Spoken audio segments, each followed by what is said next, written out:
कहानी के शुरुआत में हमें रास्ते में जाते हुए दो बसेस को दिखाया जाता है। उस बस में बहुत सारी फीमेल स्टूडेंट्स होती हैं, जो वे सभी अपने क्लास के लिए जा रही होती हैं। उन्हीं में से एक का नाम मित्सुको था, जो दिखने में काफी प्यारी थी। वो अपनी नोट्स बुक में कुछ लिख रही होती है। तब उसकी फ्रेंड्स उससे कहने लगती हैं कि क्या तुम हर वक्त लिखती रहती हो? क्या मिलेगा इस तरह की नोट्स बनाने से? यहाँ देखो सभी लोग एंजॉय कर रहे हैं, तुम भी क्यों नहीं करती? ये कहकर उसकी फ्रेंड उसकी नोटबुक को छीन लेती है और उसका पेन नीचे गिर जाता है। और वो अपना पेन उठाने के लिए जैसे ही झुकती है, तभी हम देखते हैं कि उस समय कोई चीज बहुत तेजी से आती है और उस लड़कियों के साथ उन दोनों बसेस को आधे पर से ही काट देती है, जिसकी वजह से सारी की सारी लड़कियां दो हिस्सों में कट जाती हैं। इसी के साथ जैसे ही मित्सुको ऊपर उठती है, तब यह देखकर काफी हैरान हो जाती है कि यह क्या हो गया। अब क्योंकि वो नीचे पेन लेने के लिए झुकी थी, इसीलिए बच गई थी। यह देखकर बहुत ज्यादा डर जाती है और बस से उतरकर भागने लगती है। यहाँ पर हमें पता चलता है कि इन सभी को काटने वाली चीज कुछ और नहीं बल्कि हवा ही थी, जो सभी को काट रही थी। यह हवा अब मित्सुको के पीछे भी पड़ जाती है। यह देखते हुए मित्सुको चिल्लाते हुए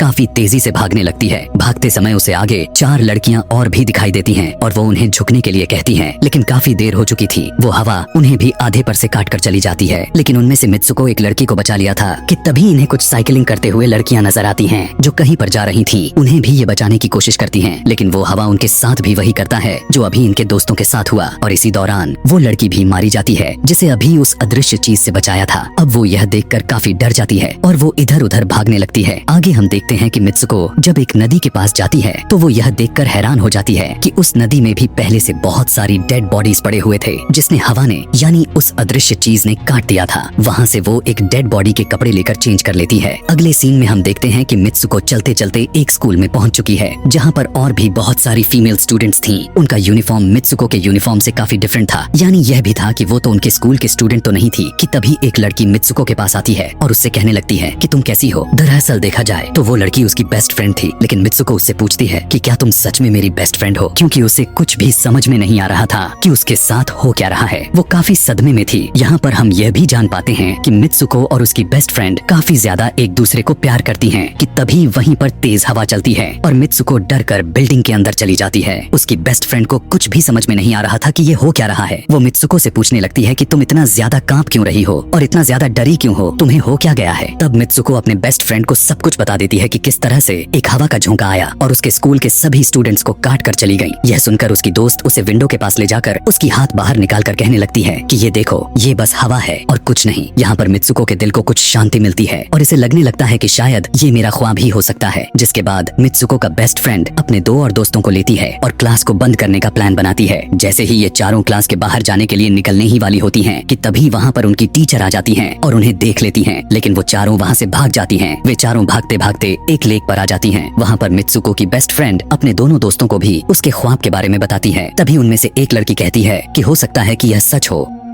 जैसे मिरर वर्ल्ड होती है, जहाँ पर इस दुनिया से ऑपोजिट यानी उल्टा होता है। यह कहकर वो तालाब में एक पत्थर फेंक कर कहने लगती है कि देखो, यहाँ पर मैंने तो पत्थर फेंका है, लेकिन हो सकता है कि दूसरी दुनिया में मैंने ऐसा ना किया हो। कि तभी अचानक से उस तालाब में से एक क्रोकोडाइल निकल कर आता है, उसमें से एक लड़की को खा जाता है। फिर वो लड़की कहने लगती है कि देखो, मैंने कहा था ना, जो इस दुनिया में होता है वो उस दुनिया में बिल्कुल भी नहीं होता, और जो उस दुनिया में हो रहा है वो इस दुनिया में नहीं हो सकता। तो इसको भी उसी दुनिया में मगरमच्छ ने खाया है। और यहाँ पर ये देखो, ये तो बिल्कुल सेफ है। उसी लेक के पास एक बिस्तर यानी एक बेड नजर आता है। ये चारों उस बेड से तकिए को उठाकर खेलने लगती हैं कि तभी हम देखते हैं दूर से दो लड़कियां इन्हें देख रही थीं। उन दोनों लड़कियों में से एक ब्राइडल बनी हुई थी, क्योंकि ये दोनों लड़कियां आपस में एक दूसरे से शादी कर ली थीं। जिसके बाद उनमें से एक फ्रेंड बताती है कि हमें कुछ ऐसा करना होगा जो उस दुनिया में इम्पॉसिबल हो, क्योंकि हमारे किस्मत तो पहले से लिखी जा चुकी है, लेकिन हम इसे बदल भी सकते हैं। जिसके बाद ये सभी लड़कियां अपने स्कूल में वापस आती हैं और नेक्स्ट लेक्चर लेने के लिए क्लास में चली जाती हैं कि तभी मित्सुको देखती है उसके पास